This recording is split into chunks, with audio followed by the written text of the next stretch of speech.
Hello everyone, आपका हमारे YouTube channel पर स्वागत है। आज के इस वीडियो में हम बात करने वाले हैं ITR 4 यानी कि इनकम टैक्स रिटर्न 4 के बारे में। आज की इस वीडियो में हम डिटेल के साथ आपको बताएंगे कि क्या है ITR 4, कौन कौन से लोग इस ITR को फाइल कर सकते हैं और कैसे आप इसे फाइल कर सकते हैं ऑनलाइन बिना किसी दिक्कत के। तो हमारे साथ बने रहिए इस वीडियो में अंत तक। तो मैं सबसे पहले आपको बता दूँ, जो ITR 4 है ये कोई भी इंडिविजुअल HUFs और फर्म जो है LLP के अलावा और जो रेसिडेंट ऑफ इंडिया है और जिनका टोटल इनकम 50 लाख से ज़्यादा का नहीं है एनुअली, वो लोग इसे फिल कर सकते हैं। साथ ही साथ जिनका इनकम बिजनेस से है और उनका बिजनेस जो है वो सेक्शन 44AD, 44ADA और 44AE के अंडर में आता है, वैसे लोग भी इस ITR को फाइल कर सकते हैं बिना कोई दिक्कत के। तो आइए अब हम चलते हैं नेक्स्ट स्लाइड और आपको बताते हैं ITR 4 के बारे में कुछ बातें। तो सबसे पहला पॉइंट में जैसे कि आप देख सकते हैं, ITR 4 उन लोगों के लिए होता है जिनका जो प्रेजेंटिव इनकम जो होता है वो सेक्शन 44AD या सेक्शन 44ADA या फिर सेक्शन 44AE के अंदर में आता है, वैसे लोग इसको फाइल कर सकते हैं। यहाँ पे एक बात का ख्याल रखना है कि जो अगर आप बिज़नेस कर रहे हैं तो आपका जो टोटल टर्नओवर है वो 2 करोड़ रुपये से ज़्यादा एक्सीड नहीं करना चाहिए। अगर ऐसा होता है तो आपको ITR 3 फाइल करना पड़ेगा, जिसका वीडियो हमारे चैनल पे ऑलरेडी मौजूद है, आप चाहें तो वो जाके देख सकते हैं। अगर आप कोई भी इंडिविजुअल है जिनका इनकम जो है वो सैलरी, हाउस प्रॉपर्टी, कोई भी अदर सोर्स से जो है वो 50 लाख से ज़्यादा नहीं होना चाहिए इस फॉर्म को फाइल करने के लिए। कोई भी इंडिविजुअल जो इसको फिल करेंगे वो ना ही कोई कंपनी के डायरेक्टर होने चाहिए या फिर उन्होंने इन्वेस्ट किया हुआ हो अनलिस्टेड इक्विटी शेयर में। अगर आप इस सिनेरियो में आते हैं तो आप इसको फाइल नहीं कर सकते। साथ ही साथ कोई भी इंडिविजुअल जो है HUF है या फिर पार्टनरशिप है तो उनको ये ITR फाइल तभी कर सकते हैं जब उनका जो ऑडिट है वो इनकम टैक्स एक्ट 1961 के अकॉर्डिंग हुआ हो। आइए अब हम चलते हैं नेक्स्ट स्लाइड में और डिटेल से जानते हैं कि कौन कौन से लोग इसको फिल कर सकते हैं। तो जैसा कि सबसे पहले मैं बता दूं आपको कि ITR 4 इंडिविजुअल HUF या पार्टनरशिप फर्म जो है वो फिल कर सकते हैं अगर उनका जो बिज़नेस है वो सेक्शन 44ADA या फिर 44AE के अंडर हो। इनकम अगर उनका प्रोफेशन से आता है सेक्शन 44ADA के अंडर हो, या फिर आप सैलरी या पेंशन से आपका इनकम हो रहा है वो 50 लाख से ज़्यादा नहीं हो। आपका अगर हाउस प्रॉपर्टी से इनकम हो रहा है तो आपका इनकम 50 लाख से ज़्यादा का नहीं हो। अगर आपका अदर सोर्स से इनकम हो रहा है तब भी आपका जो इनकम है वो 50 लाख से ज़्यादा नहीं हो, तब सिनेरियो में आप ITR 4 को फाइल कर सकते हैं। यहाँ पे एक बात और मैं बता दूँ कि जो फ्रीलांसर होते हैं वो भी इसी फॉर्म का यूज़ करते हैं ITR फाइल करने के लिए, उनका रिटर्न फिल करने के लिए। बस उनको एक बात का ख्याल रखना है कि जो उनका ग्रॉस रिसीव्ड होगा वो 50 लाख से एक्सीड नहीं करना चाहिए। जनरली फ्रीलांसिंग का जो वर्क होता है वो आपका सेक्शन 44AD के अंडर आता है, तो आप इस ITR रिटर्न को फिल कर सकते हैं अगर आप फ्रीलांसिंग करते हैं तो आइए अब हमको बताते हैं कि कैसे आपको इनकम टैक्स रिटर्न 4 फाइल करना है ऑनलाइन बिना किसी दिक्कत के। तो सबसे पहले आपको अपना ब्राउज़र खोलना है ना। अपने ब्राउज़र में आपको ये URL www.incometaxindiaefiling.gov.in के पोर्टल पे जाना है, जिसके बाद आपके सामने कुछ इस तरह का इंटरफेस खुलेगा। यहाँ पे आपको लॉगिन करना होता है। लॉगिन करने के लिए आपको यहाँ रजिस्टर होना चाहिए। अगर रजिस्टर नहीं है तो आपको यहाँ से रजिस्टर करना पड़ेगा अपने आप को। रजिस्टर जब कर ले तो फिर यहाँ पे आपको लॉगिन यहाँ पे क्लिक करना है, जिसके बाद आपके सामने एक पेज खुलेगा जहाँ पे आपसे अपना यूज़र नेम और पासवर्ड मांगेगा, जिसके बाद आपको कैप्चा डालना, लॉगिन करना है। तो आइए अपना यूज़र नेम पासवर्ड यहाँ डाल दिया, हम यहाँ कैप्चा फिल कर देते हैं। अब कैप्चा फिल करने के बाद हम यहाँ लॉगिन पर क्लिक करेंगे। जैसे हम लॉगिन पर क्लिक करेंगे तो हमारे सामने हमारा डैशबोर्ड खुल जाता है इस तरह से। यहाँ पे हमें filing of income tax return पर क्लिक करना है। जैसे हम इस पर क्लिक करेंगे तो हमारे सामने एक पेज खुलेगा जहाँ पे हमारा यहाँ पैन नंबर हमें शो कर देगा, जिसके बाद हमें यहाँ पे अपना असेसमेंट ईयर सेलेक्ट करना है, जिसके लिए हमें फ़ाइल करना है वो हम यहाँ सेलेक्ट कर लेंगे। तो आइए हम सेलेक्ट कर लेते हैं। फिर आपको ITR फॉर्म नंबर सेलेक्ट करना है यहाँ नीचे कि आप कौन सा ITR फिल करना चाह रहे हैं, 1 2 3 4, जैसे हम 4 तो 4 सेलेक्ट कर लिए। फिर फिलिंग टाइप यहाँ ओरिजिनल रिवाइज सेलेक्ट कर लिए। सबमिशन मोड यहाँ पे हम करेंगे prepare and submit online. Upload XML offline mode के लिए होता है, prepare and submit online online mode के लिए होता है। यहाँ पे आपको कुछ इन्फॉर्मेशन मिलेगा जो कि बता रहा है कि ये जो भी डेटा है ये ऑटो फिल आएगा फॉर्म में, आप इसे चाहे तो एडिट कर सकते हैं। ये ऑटो फिल डेटा आपके फॉर्म 16 या फॉर्म 26 ईयर्स के अकॉर्डिंग आएगा, तो आप इसे एक बार क्रॉस चेक जरूर से कर लें। फिर हम कंटिन्यू पे क्लिक करेंगे और आइए एग्री पे क्लिक करके फिर से कंटिन्यू पे क्लिक करेंगे। जैसे हम इस पर क्लिक करेंगे तो हमारे सामने एक पेज को लेगा जिसमें हमें सबसे पहले देता है इंस्ट्रक्शन यानी कि जनरल इंस्ट्रक्शन। आपको ये सारे इंस्ट्रक्शन ध्यान से पढ़ लेने हैं। मैं आपको कुछ इंस्ट्रक्शन यहाँ पे बता देता हूँ। जैसे कि पहला में लिया हुआ है आपका कि फॉर्म फिल करने के टाइम आपको बैक या फिर बैक स्पेस बटन पर क्लिक नहीं करना है, अन्यथा आप लॉग आउट हो जाएंगे। दूसरा में दिया हुआ है कि जितना भी अमाउंट होगा वो इंडियन रुपीज़ में होगा। तीसरा में दिया हुआ है कि जो डेट है आपका वो DDMMYY के फॉर्मेट में होगा। और भी कुछ डिटेल यहाँ दिए हुए हैं। यहाँ पे आपको सेव ड्राफ्ट करते रहना है, क्योंकि अगर आप गलती से कभी लॉग आउट हो जाए तो आपका डेटा सेव रहे, वो क्लियर ना हो। फिर आपको यहाँ पे और भी कुछ डिटेल दिए हैं जिनको आपको ध्यान से एक बार पढ़ लेना है।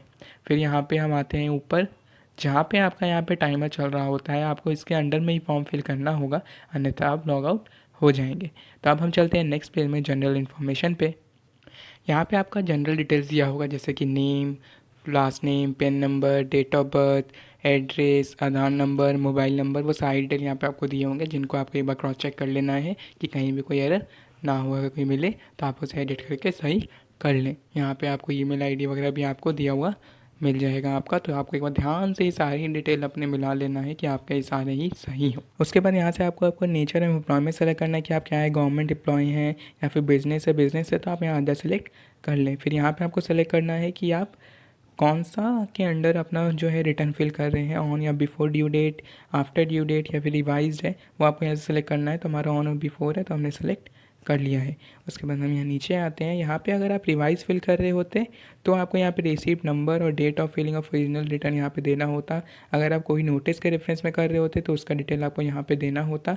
यहाँ पे आपसे पूछ रहा है कि आप रिप्रेजेंटेटिव हैं या फिर खुद का फिल कर रहे हैं। तो अगर रिप्रेजेंटेटिव होते तो आपको यहाँ पे येस क्लिक करके उसका डिटेल देना होता अपना। अगर आप अपने खुद फिल कर रहे हैं तो आप ये नॉन क्लिक कर दीजिए और आपको यहाँ पे कोई डिटेल देने का रिक्वायरमेंट नहीं होगा। इसके बाद हम चलते हैं नेक्स्ट पेज पे। यहाँ पे आपको अपना इनकम का डिटेल देना है। तो ये बेसिकली मेन पेज है, इसको आपको बहुत केयरफुली फिल करना होता है। यहाँ पे आपका ग्रॉस सैलरी जो है वो ऑटो फिल आता है, जो कि आपके फॉर्म 16 के अकॉर्डिंग आता है। ये एडिटेबल होता है। अगर इसमें एरर है, आपके फॉर्म 16 से मैच नहीं कर रहा है, तो आप इसे यहाँ पे करेक्ट कर लें, ये करेक्ट कर सकते हैं। उसके बाद अगर आपका बिजनेस और प्रोफेशन से भी इनकम है, जो कि यहाँ पे आएगा, इसके लिए आपको BP टैब फिल करना होगा। तो आइए, ये रहा आपका BP टैब, आपको इस पर क्लिक कर देना है। यहाँ पे आपको अपना डिटेल बिजनेस का या प्रोफेशन का देना होता है। अगर आप बिजनेस कर रहे हैं, वो सेक्शन 44AD के अंदर आ रहा है, तो आपको ये वाले को भरना है। और अगर आप प्रोफेशन है और आपका वो सेक्शन 44AD के अंडर आ रहा है, तो आपको ये वाला भरना होता है। आइए एक एक करके हम डिटेल से बताते हैं। तो मान लीजिए मेरा जो है वो सेक्शन 44AD के अंदर आ रहा है, तो मुझे यहाँ पे सबसे पहले अपना बिजनेस का जो नेम है वो नेम यहाँ पे डालना होगा। तो आइए मैंने अपना नेम और बिजनेस यहाँ पे डाल देता हूँ। वो डालने के बाद आपको यहाँ पे आपका बिजनेस कोड सेलेक्ट कर लेना है। आपको यहाँ पे कई सारे ऑप्शन मिल जाते हैं, आपको देख लेना है कि आपका बिजनेस जो है वो किस चीज़ का है, वो आपको यहाँ पे सेलेक्ट करना है। तो मान लीजिए जैसे कि हमारा जो बिजनेस है वो राइस मिलिंग का है, तो हमने यहाँ से राइस मिलिंग सेलेक्ट कर लिया। फिर यहाँ पे आप चाहें तो डिस्क्रिप्शन दे सकते हैं, नहीं तो आप इसे MPT भी छोड़ सकते हैं। उसके बाद हम यहाँ आते हैं जहाँ पे आपका ग्रोस टर्नओवर देना है अपना। यहाँ पे आपको याद रखना है कि जो आपका ग्रोस टर्नओवर है वो 2 करोड़ रुपये से ज़्यादा एक्सीड नहीं करना चाहिए। तो सबसे पहले आपको यहाँ पे अपना टर्नओवर डालना है, जो कि चेक, बैंक ड्राफ्ट या फिर बैंक इलेक्ट्रॉनिक क्लियरिंग सिस्टम से आया हो, कोई भी इलेक्ट्रॉनिक मोड से आया, वो अमाउंट यहाँ पे डाल देना है E1A में। और फिर E1B पार्ट जो है, इसमें कोई भी अदर मोड से आया हो, सच एस कैश वाला फॉर्म में आया हो, तो वो अमाउंट आपको यहाँ पे डाल देना है। तो याद बट यहाँ पे रखिएगा कि जो आपका टर्नओवर है वो 2 करोड़ रुपये से एक्सीड नहीं करना चाहिए, अन्यथा आप इस ITR का फाइल नहीं कर सकते। फिर हम आते हैं इसका पार्ट E2 में, जहाँ पे आपको सबसे पहला वाले में 6% ऑफ E1A वाला डालना है और B वाला पार्ट में इसमें 8% ऑफ E1B वाला में डालना है। यानी कि पहला वाला में आपको डालना है आपका जो कोई भी पेई चेक या बैंक ड्राफ्ट वगैरह से जो आपका इनकम हो, इसका 6% आपको यहाँ पे डालना है। और जो दूसरा वाला है उसमें आपको जो आपका अदर मोड का जो आपने अमाउंट डाला उसका 8% डालना है। तो वो डालने के बाद देख सकते हैं हमारा टोटल यहाँ पर ऑटोमेटिक कैलकुलेट हो गया है। तो अब हम चलते हैं नीचे और यहाँ पे हम आपको बताते हैं कि अगर मान लीजिए आप प्रोफेशन और सेक्शन 44ADA के अंडर में आते हैं, तब आपको ये वाला जगह फिल करना है। यहाँ पे आपको सबसे पहले नेम और बिजनेस डालना है, फिर आपको अपना बिजनेस कोड सेलेक्ट करना है। ये जनरली फ्रीलांसर लोग के लिए होता है, फ्रीलांसर को ये वाला ही पार्ट फिल करना होता है। फिर हम यहाँ नीचे आते हैं, यहाँ पे 44AE में ये बेसिकली आपका ट्रांसपोर्ट वगैरह का काम है, तो आपको यहाँ पे उसका डिटेल देना होता है। तो आपको यहाँ पे भी अपना डिटेल देख के फिल कर देना है। यहाँ पे फिल करने के बाद हम यहाँ नीचे आते हैं। तो जैसे कि हमारा इसमें से कोई फिल नहीं करता है तो हम इसे खाली छोड़ देंगे। फिर यहाँ पे आपको अपना जीएसटी नंबर देना है। अगर आपने जीएसटी ने अप्लाई किया हुआ है, आपके पास जीएसटी नंबर है, तो आपको यहाँ पे जीएसटी नंबर और यहाँ पे जो आपने जीएसटी में अपना वैल्यू दिया है वो देना है। याद रखिए कि ये वाला वैल्यू और जो आप अपना सेक्शन में ग्रॉस टर्नओवर देंगे वो मैच करना चाहिए, नहीं तो आपके पास मिसमैच का नोटिस आ सकता है। तो आप अपना कैलकुलेशन वैसे ही करें। फिर हम यहाँ नीचे आते हैं जहाँ पे हमें finance particular of the business fill करना है। यहाँ पे ऐसे बहुत सारे हैं, लेकिन गवर्नमेंट ने कुछ को इंपॉर्टेंट किया है। For example E15, E19, E20 और E22 जो है ये मैंडेटरी है फिल करने के लिए। बाकी को आप चाहे तो फिल करिए, अन्यथा आप इसे खाली भी छोड़ दें। तो जैसे E15 सेंट्री क्रेडिटर्स है तो हमारे यहाँ ज़ीरो है, हमने यहाँ ज़ीरो डाल दिया। फिर हम आते हैं यहाँ पे E19 में, यहाँ पे इन्वेंटरीज है तो उसका अमाउंट यहाँ पे जैसे कुछ हो तो हम यहाँ पे डाल सकते हैं, ना तो आप इसे ज़ीरो कर दें। फिर हम यहाँ पे आते हैं E20 पे सन्ड्री डेबिटर्स में, अगर कोई अमाउंट है तो यहाँ पे डाल दीजिए, नहीं तो ज़ीरो। और फिर 22 में आपका जो कैश इन हैंड है वो अमाउंट यहाँ पे डालना है। तो आइए जो हमारा कैश इन हैंड का अमाउंट है वो हम यहाँ पे डाल देते हैं। ये डालने के बाद आप चाहें तो बाकी भी फिल कर सकते हैं, नहीं तो आप इसे ज़ीरो सिंपली कर दें। फिर इस तरह से हमने आपको शेड्यूल बीपी फिल करना बता दिया। अब हम चलते हैं वापस इनकम डिटेल्स पे। यहाँ पे जाने के बाद यहाँ पे आप देख सकते हैं जो हमारा पहले एम्पेटी था शेड्यूल बीपी वाला में, ये फिल होके आ रहा है। हमारा बीपी में जो डिटेल दिया उसके अकॉर्डिंग आपको इसे एक बार क्रॉस चेक कर लेना है कि जो आपका डिटेल है ये सही आया हो। फिर यहाँ हम नीचे आते हैं जहाँ पे आप देख सकते हैं हमारा ग्रॉस सैलरी भी आ गया है फॉर्म 16 के अकॉर्डिंग। ये इसलिए आया है क्योंकि हमारा सैलरी भी है बिजनेस के अलावा, इसलिए यहाँ पे हमारी डिटेल शो कर रहा है। अगर आपका कोई सैलरी नहीं है, सिर्फ बिजनेस है, तो यहाँ पे आप ज़ीरो कर दीजिए या फिर आपका ऑटो फिल ही ज़ीरो आएगा। फिर यहाँ पे हमें नेचर ऑफ एग्जेम्प्ट अलाउंस में देखना है कि अगर आपका कोई भी अमाउंट है वो टीडीएस के बाहर है, जिसमें टैक्स नहीं लगता, तो वो आपको यहाँ पे सेलेक्ट करके उसका अमाउंट डाल देना है। अगर नहीं है तो आप इसे सिंपली खाली भी छोड़ सकते हैं। फिर यहाँ पे हमारी जो नेट सैलरी है वो कैलकुलेट होकर आ गया है, डिडक्शन आ गया है फॉर्म 16 के अकॉर्डिंग ऑटो फिल। हमें इसे बस एक बार फॉर्म 16 से एक बार क्रॉस चेक कर लेना है कि कोई एरर तो नहीं है। यहाँ पे आप देख सकते हैं जो हमारा हेड सैलरी है वो भी कैलकुलेट होकर आ गया है। और फिर हम यहाँ नीचे आते हैं जहाँ पे टाइप ऑफ हाउस प्रॉपर्टी हमें सेलेक्ट कर लेना है कि आपका कैसा हाउस प्रॉपर्टी आपने रेंट आउट यानी रेंट पे दे रखा है। तो रेंट आउट पे क्लिक कर दीजिए और फिर जो आपका रेंट आ रहा है पूरा साल भर का वो आपको यहाँ पे डाल देना है कैलकुलेट करके। अगर आपका खुद का है तो सेल्फ एक्यूपाइड कर लीजिए। आपने अगर उससे लोन ले रखा है, हाउसिंग लोन है, तो आपका जो यहाँ पे इंटरेस्ट जा रहा है वो अमाउंट यहाँ पे डाल दीजिए, उसका आपको डिडक्शन मिल जाता है। तो बेसिकली 2 लाख रुपए तक का डिडक्शन आपको मिलता है। तो आइए यहाँ पे जैसे हमारे इंटरेस्ट जा रहा है 2 लाख रुपए का, तो हम यहाँ पे 2 लाख अमाउंट डाल देते हैं।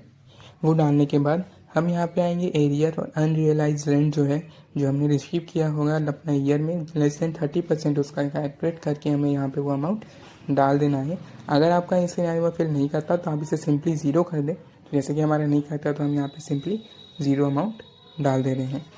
Type of house property select करने के बाद हम यहाँ नीचे आते हैं जहाँ पे हमारा अगर कोई इनकम अदर सोर्स से है तो उसके लिए हमें यहाँ पे उसका डिटेल देना होगा। तो यहाँ पे आपको ये जो ऑप्शन है इसमें सेलेक्ट कर लेना है कि आपको कोई अदर सोर्स इनकम है या नहीं। तो जैसे कि बहुत से लोग भूल जाते हैं कि आपका जो इंटरेस्ट है सेविंग अकाउंट से वो आ रहा होता है, तो आपको वो सेलेक्ट करके उसका अमाउंट डाल देना है। आपको आपका बैंक स्टेटमेंट निकलवा लेना है, उसमें जो भी आपका टोटल एनुअली इंटरेस्ट आया हो वो कैलकुलेट करके डाल देना है। आपको इसमें भी 10,000 रुपये तक का डिडक्शन मिल जाता है। तो हमने यहाँ पे जैसे कि 10,000 डाल दिया है, उसका डिडक्शन में हमें मिल जाएगा। उसके बाद ये हमारा ग्रोस टोटल इनकम कैलकुलेट होकर आ जाता है। फिर हम आते हैं पार्ट सी में जहाँ पे हमें अपना डिडक्शन का जो डिटेल है वो देना होता है। तो सबसे पहले यहाँ पे आपका 80C है, यानी कि अगर आपने कोई भी लाइफ इंश्योरेंस पॉलिसी ले रखा हुआ है या आपका प्रोविडेंट फंड में कंट्रीब्यूशन है तो उसका अमाउंट आपको यहाँ पे डालना है, जिसका आपको डिडक्शन मिल जाता है। फिर यहाँ पे 80CCC है जहाँ पे आपका जो पेमेंट है वो पेंशन फंड में है, तो उसका अमाउंट आप डाल दीजिए, आपको डिडक्शन मिल जाएगा।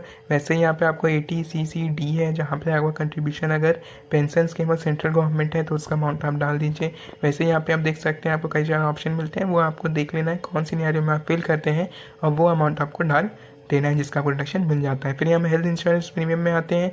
आपको देख लेना है कि आपने किसका हेल्थ इंश्योरेंस अगर ले रखा है, सेल्फ का ले रखा है, फैमिली का ले रखा है, पेरेंट्स का ले रखा है, पेरेंट्स तो सीनियर सिटीजन है या नहीं, तो वो आपको सेलेक्ट कर लेना है सिंपली और अमाउंट डाल देना। अगर नहीं है तो आप सिंपली यहाँ सेलेक्ट का ऑप्शन पर छोड़ के इसे खाली छोड़ दें। फिर यहाँ हम 80DD में आते हैं। यहाँ पे अगर आपका मेडिकल ट्रीटमेंट लगा रखा है कि depending upon the person with disability, तो आपको वहाँ पे सेलेक्ट करके अमाउंट डालना है। फिर यहाँ 80E है कि आपका अगर लोन ले रखा है हायर एजुकेशन का तो उसका अमाउंट हमारा डाल दीजिए। फिर यहाँ 80G है, यानी कि आपने अगर फंड या चैरिटी में दिया हुआ है अपना डोनेशन तो आपको यहाँ पे 80G का शेड्यूल टर्म में जाके उसका सिंपली डिटेल डाल देना है। यहाँ पे आपको ऑप्शन मिल जाते हैं, तो आपको देख लेना आप कौन से क्वालिफाइंग लिमिट के अंदर फिल करते हैं। उसमें जाने के बाद आपको यहाँ पे डिटेल दे देना है। अगर जैसे कि हमारा नहीं है तो हम इसे खाली छोड़ देंगे, अगर होता तो हम इसे फिल करते। फिर वापस हम इनकम डिटेल पे आते हैं और फिर यहीं वापस नीचे आते हैं। यहाँ पे जैसे कि हमने आपको बता दिया 80G, फिर यहाँ पे 80GG है, अगर आपने रेंट पे किया रखा है तो वो अमाउंट आपको डालना है। फिर 80TTA है, यानी कि मान लीजिए अपनी इंटरेस्ट जो है आपका सेविंग अकाउंट का जो हमने अमाउंट ऊपर डाला वो सेम अमाउंट यहाँ पे डालना है। जैसे कि 10,000 था तो हमने 10,000 डाल दिया, उसका हमें यहाँ पे डिडक्शन मिल जाएगा। अगर सीनियर सिटीजन होते तो 80TTB लागू होता। जैसे कि हम यहाँ पे देख सकते हैं, ये हमने अपना इनकम जो डाला था सेविंग अकाउंट का सेम अमाउंट हमने वहाँ पे भी डाल दिया है। अगर आप सीनियर सिटीजन होते तो आपका ये नीचे वाला जो टाइप 80TTB वाला ये एप्लीकेबल होता, आपको वो अमाउंट वहाँ डालना होता। तो उसके बाद यहाँ पे हम 80EE में आते हैं, जहाँ पे जो हमारे इंटरेस्ट है जो हाउसिंग लोन का वो डालना है। जैसे कि हमारा 2 लाख का था तो हमने यहाँ पे 2 लाख डाल दिया है, जिसका हमको डिडक्शन मिल जाता है। तो अगर आपका कोई भी और भी डिडक्शन के लिए आप एप्लीकेबल हैं तो आपको वो देख के यहाँ पे आराम से फिल कर लेना है, जिसका आपको डिडक्शन मिल जाएगा। आपको एक बार इसे क्रॉस चेक कर लेना है कि आपने सारे अमाउंट अपने सही से डाले हैं या नहीं। तो वो डालने के बाद अब हम यहाँ नीचे आते हैं tax commutation and tax status पे। यहाँ पे सबसे पहले आपका जो टैक्स पेबल और टोटल इनकम यहाँ पे देख सकते हैं कैलकुलेट होके आ गया है। उसके बाद यहाँ नीचे जो आपका जो रीबेट अंडर सेक्शन 87A वो आपका वहाँ पे आ रहा होगा। तो जैसे हमारा कोई नहीं है तो यहाँ 0 आ गया है। फिर टैक्स पेबल आफ्टर जो रीबेट है वो यहाँ पे आ रहा है। हेल्थ एंड एजुकेशन सेस जो है वो आपका आ रहा है। टोटल टैक्स एंड सेस आ रहा है। अगर आपको रिलीफ लेना है सेक्शन 89 के अंदर तो आपको फॉर्म 10 ही सबमिट करके यहाँ पे उसका अमाउंट यहाँ पे डाल देना है। फिर यहाँ पे आपका बैलेंस टैक्स आफ्टर रिलीफ आ जा रहा है। फिर टोटल यहाँ पे आप देख सकते हैं total tax fee and interest जो है वो आ जा रहा है। तो अगर आपका total interest under section 234A वगैरह में है तो वहाँ पे डाल दें। फिर यहाँ में हम टैक्स डिटेल्स में आते हैं, जहाँ पे सबसे पहले हमारा जो detail of tax deducted at source from salary as per form 16 जो है वो यहाँ पे आप देख सकते हैं आ गया है। तो ये ऑटो फिल आ गया हमारा फॉर्म 16 से, हमें बस एक बार इसे क्रॉस चेक कर लेना है। तो अगर आप सैलरी भी आपका है तो आपके सामने ये डिटेल है जो ऑटो फिल होके आएगा आपका फॉर्म 16 से। तो अपना फॉर्म 16 आपके पास रखना है आपको। फिर हम यहाँ नीचे आते हैं, अगर आपको फॉर्म 16 में जो आपका TDS कटा है वो सैलरी के अलावा कोई और सोर्स से कटा है तो आपका ये वाला कॉलम फिल होके आएगा। ये आपका फॉर्म 16C से फिल होके आएगा। अगर आपने फॉर्म 16 है तो यहाँ पे आप फिल कर सकते हैं अगर ऐसा है तो। यहाँ पे आपका फॉर्म जो 27D है उसके अकॉर्डिंग ये डेटा फिल होके आता है। अगर आपके पास फॉर्म 27D है तो उसका वैल्यू आपको यहाँ पे डालना है। फिर यहाँ पे आपको डिटेल ऑफ एडवांस टैक्स देना है। अगर आपने कोई भरा हुआ है तो आपको यहाँ पे BSR code, date of deposit, challan number और टैक्स पेड डाल देना है यहाँ पे। अब हम आते हैं टैक्स पेड एंड वेरिफिकेशन पे। यहाँ पे सबसे पहले हमें ऊपर ही ऊपर हमारा टोटल एडवांस टैक्स जो हमने पे किया हुआ है वो हमारा आ जाएगा D13 में। D14 में हमारा total self assessment tax paid आ जाएगा। D15 में हमारा टोटल TDS जो क्लेम हुआ होगा वो आ जाता है। और D16 में हमारा टोटल TCS जो है वो आ जाता है। तो देख सकते हैं हमारा जो TCS है वो 0 है, टोटल सेल्फ असेसमेंट टैक्स 0 है, एडवांस टैक्स पेड भी 0 और TDS जो क्लेम है उसमें अमाउंट तो कर रहा है। फिर यहाँ नीचे D17 में आपका टोटल टैक्स पेड जो है वो दिखा देगा। D18 में आपका जो अमाउंट पेबल बन रहा होगा वो शो करेगा और D19 में जो रिफंड आपका बना वो शो करेगा। उसके बाद यहाँ पे D18 में अगर आपका कोई भी अमाउंट पेबल बन रहा होता है तो आपको E-पे का ऑप्शन यहाँ पे मिल जाता है। जैसे आप इसे पे कर देते, जैसे हमारा नहीं बन रहा तो हमें कुछ पे करने का ज़रूरत यहाँ पे नहीं है। तो उसके बाद हम यहाँ नीचे आते हैं D20 पे। D20 में हमें एग्जम्प्ट इनकम जो है वो शो करना होता है, यानी वैसे इनकम जिस पे TTS तो नहीं कटेगा बट आपका है। तो इसमें आपको कई सारे ऑप्शन मिलते हैं। अगर आप कोई भी ऑप्शन में फॉलो कर रहे हैं तो आपको यहाँ से सेलेक्ट करके उसका अमाउंट डाल देना है। फिर हम नीचे आएंगे D21 में, जहाँ पे हमें बैंक अकाउंट सेलेक्ट करना है जिसमें हमें रिफंड चाहिए। तो आपको यहाँ पे ऑप्शन है आपका 2 बैंक अकाउंट में से कोई भी सेलेक्ट कर ले, आप चाहें तो इसे ऐड भी कर सकते हैं। फिर हम यहाँ वेरिफिकेशन में आते हैं, जहाँ हमें वेरिफिकेशन करना होता है। तो यहाँ पे आपका नाम, फादर नेम आ जाता है। फिर यहाँ से आपको सेलेक्ट करना होता है कि सेल्फ है, रिप्रेजेंटेटिव है या क्या है। जैसे हमारा सेल्फ है तो सेल्फ डाल दिए। फिर प्लेस तो कहाँ से आप फिल कर रहे हो, जगह का नाम यहाँ पे डालना होता है। तो हम ये जगह का नाम यहाँ डाल देते हैं। बगल में आपको डेट शो कर रहा होगा। उसके बाद हम ये नीचे आते हैं जिसमें वेरिफिकेशन ऑप्शन सेलेक्ट करना है। तो हम सेकंड वाला ऑप्शन सेलेक्ट कर रहे हैं, I would verify letter with in 120 days from date of filling पे सेव ड्राफ्ट करिए और प्रीव्यू एंड सबमिट पे क्लिक कर दीजिए। जिसके बाद आपके सामने एक प्रीव्यू आ जाएगा जिसको आप एक बार ध्यान से देख लें कि यहाँ पर कोई भी एरर है या नहीं। अगर कोई भी एरर है तो उसे करेक्ट कर लें और फिर आपको ये फॉर्म फाइनल सबमिट करने के लिए तैयार हो जाएगा। उसके बाद आप इस फॉर्म को सबमिट कर दें। उसके बाद आपको करना होगा ई वेरिफिकेशन। तो आइए हम ई वेरिफिकेशन आपको बताते हैं कि आपको कैसे करना है। तो इसके लिए आप वापस आ जाइए अपने डैशबोर्ड में और फिर जाइए माई अकाउंट। यहाँ पे आपको दिख रहा होगा माई अकाउंट में आपको यहाँ पे ई वेरीफाई रिटर्न का ऑप्शन मिलेगा। इसी ऑप्शन पे आपको क्लिक कर देना है। जैसे आप इस पर क्लिक करिएगा तो आपके सामने एक पेज खुलेगा जहाँ पे आपके सामने जो आपका पेंडिंग रिटर्न होगा वो आ जाएगा। जैसे कि हमने फाइल किया हुआ है तो हमारा आ रहा है। अब यहाँ पे हमें ई वेरीफाई का ऑप्शन मिलेगा तो हमको ई वेरीफाई वाले ऑप्शन पे क्लिक कर देना है। जैसे हम इस पर क्लिक करेंगे तो यहाँ पे आपको 3 ऑप्शन मिलते हैं, ऑप्शन 1, 2 और 3। तो आपको अब इसमें से सेलेक्ट करना है। जैसे कि आपको अभी ई वेरीफाई करना है तो आप कैसे करना चाहते हैं। तो जैसे कि हम आधार OTP से करेंगे और ज़्यादातर लोग इसी से करते हैं तो आपको ऑप्शन 3 पे जाना है। I would like to use Aadhaar OTP to e verify my return. तो ये वाला ऑप्शन पे हम चलते हैं। फिर ऑप्शन 3 पे जैसे ही हम क्लिक करेंगे तो हमारे सामने 2 ऑप्शन आते हैं, ऑप्शन 1 और ऑप्शन 2। तो जैसे कि हमारे पास अभी आधार OTP नहीं है तो हम ऑप्शन 2 पे क्लिक करेंगे। I would like to generate Aadhaar OTP now. तो आइए इस ऑप्शन पे हम क्लिक कर देते हैं। जैसे ही हम इस ऑप्शन पे क्लिक करेंगे तो हमारे साथ जो आधार में लिंक नंबर होगा, हमारा मोबाइल नंबर, उसमें एक OTP आएगा जिस OTP को हमें यहाँ पे डालना होगा। तो आपको यहाँ पे आधार OTP से ये वेरीफाई करने के लिए ये बात का ख्याल रखना है कि आपका आधार कार्ड से आपका मोबाइल नंबर लिंक हो, रजिस्टर्ड हो। तो जैसे ही हमारे पास OTP आया होगा तो वो OTP हम डाल देंगे। उसके बाद हम आई एग्री पे क्लिक करेंगे और फाइनल सबमिट पे क्लिक कर देंगे। जैसे हम इस पर क्लिक करते हैं हमारा ई वेरिफिकेशन रिक्वेस्ट जो सबमिट हो गया है। तो इस तरह से हमने आपको बताया कैसे आप बहुत ही आसानी से ITR 4 को फाइल कर सकते हैं बिना किसी दिक्कत के और बिना किसी के मदद लिए। तो ऐसे ही वीडियो को देखने के लिए आप हमारे चैनल को सब्सक्राइब कर दीजिएगा, बेल आइकन प्रेस कर दीजिएगा ताकि आपको कोई भी नोटिफिकेशन मिस ना कर दें। और वीडियो पसंद आए तो उसे लाइक करना ना भूलें। अगर आपको इस वीडियो से रिलेटेड कोई भी डाउट हो तो हमें कमेंट करके ज़रूर बताएं, हम उसका सॉल्यूशन जल्द से जल्द करने की कोशिश करेंगे। आप चाहें तो ये सब सर्विसेज के लिए हमारी ईमेल ID tds@airtelmail.in जो आपको स्क्रीन में नजर आ रहा होगा उस पर जरूर से कांटेक्ट कर सकते हैं। हम बहुत ही नेगेटिव कॉस्ट में आपको सर्विस प्रोवाइड कराते हैं। जय हिंद, जय भारत।